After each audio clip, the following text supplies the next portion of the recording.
मित्रों नमस्कार। आज मैं पीठ दर्द के बारे में बात करना चाह रहा था।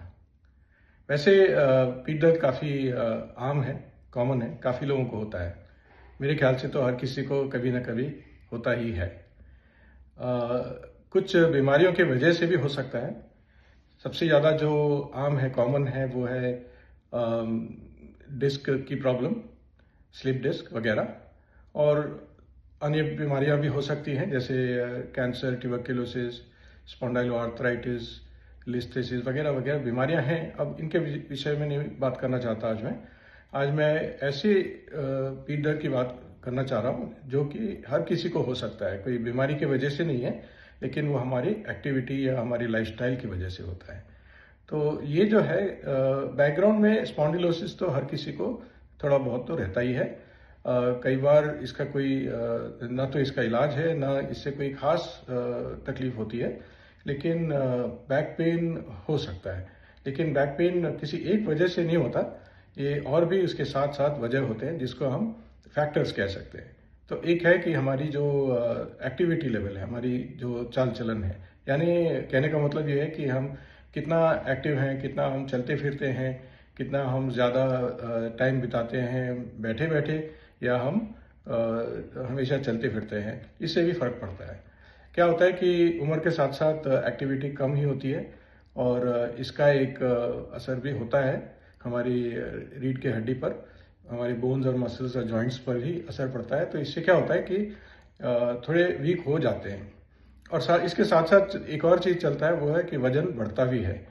वजन बढ़ता इसलिए कि हमारी एक्टिविटी कम हो गई है। हमारी जो इनपुट है, हम जो खा रहे हैं, हमारी जो कैलोरी इनटेक है, वो तो रहती है हमेशा काफ़ी ज़्यादा है। खास करके इंडियन डाइट में ये ज़्यादा है कि हमारी कैलोरी इनटेक पर मील थोड़ी सी ज़्यादा रहती है। हर बार जब हम खाते हैं तो उसमें जो एनर्जी लेवल जो रहता है ना, जो हमारी रिक्वायरमेंट से ज़्यादा होते रहता है। और आप सोचिए कि अगर हम 200 ग्राम भी अगर हम ज़्यादा ले रहे हैं प्रतिदिन के हिसाब से, तो आप सोच लीजिए कि अगर एक साल में या एक 10 दशक में कितना ज़्यादा वजन आ जाता है। तो आप सोचिए कि जो आदमी 20 साल की उम्र में अगर 60 केजी के आसपास है, तो वो 50 के आसपास आते आते 80-90 तो हो ही जाते हैं। तो ये सारा जो वजन है, इसका भी असर पड़ता है हमारी रीढ़ की हड्डी पर, और ये भी एक खास वजह है जिसके चलते हमें पीठ के दर्द होते रहते हैं।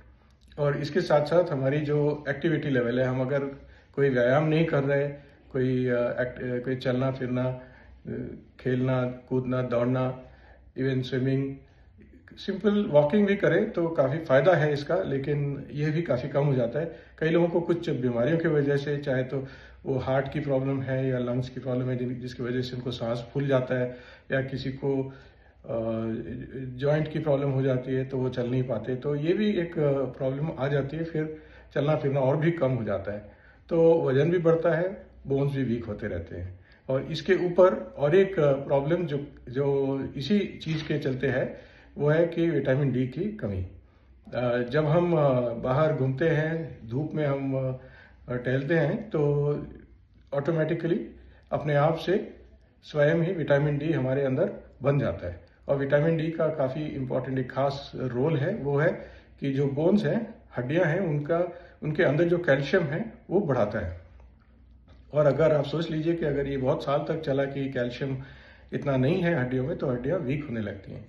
तो विटामिन डी का जो नेगेटिव इफेक्ट है, यानी कमी की जो इफेक्ट है, वो एकदम से नहीं होती है, वो धीरे धीरे होती है। और कई साल की कमी के बाद उसका असर आता है कि हड्डियां कमज़ोर हो जाती है। हड्डियां कमज़ोर होने की वजह से फिर मसल्स भी कमज़ोर हो जाते हैं, और फिर हमें दर्द होने लगता है। तो जब अगर विटामिन डी की वजह से आप दर्द महसूस कर रहे हैं, इसका मतलब कि कई सालों से विटामिन डी की कमी रही है।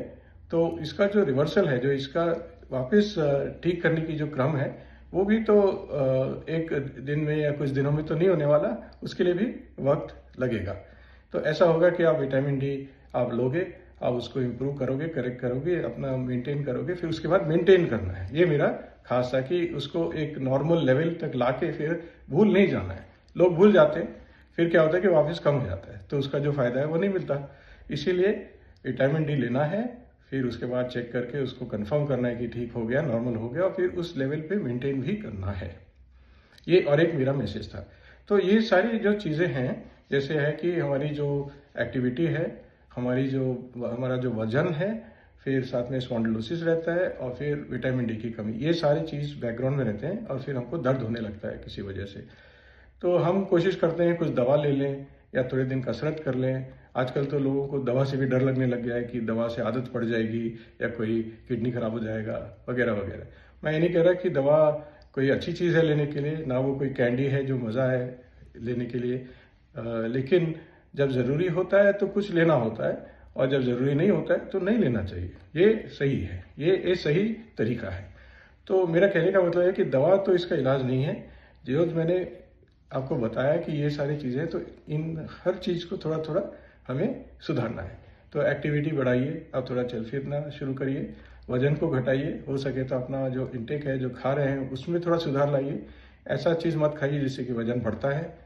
और तीसरा है विटामिन डी को ठीक कर लीजिए और फिर थोड़ा व्यायाम भी करिए। अगर कुछ नहीं कर सकते तो कम से कम चलना फिरना कर लीजिए।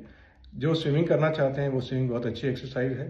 कोई और गेम खेलना चाहते हैं तो गेम भी अच्छी है, या सिंपली आप वॉकिंग करिए, उससे भी फायदा होगा। तो ये हम और एक और टाइप का व्यायाम है जिसको हम योगा कहते हैं, जो बैक स्ट्रेचिंग एक्सरसाइज भी कह सकते हैं। लेकिन योगा ऑफ कोर्स काफ़ी, उसके अंदर काफ़ी चीज़ और भी हैं, लेकिन केवल हम अगर उसको बैक के लिए ही यूज़ करें, उपयोग करें, तो भी उसका फ़ायदा है।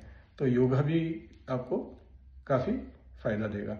तो ये सारी चीज़ों का अगर हम देखभाल करते हैं तो धीरे धीरे जो हमारी जो बैक पेन है वो पूरी तरह से मिट ना भी जाए तो भी कम तो हो सकता है।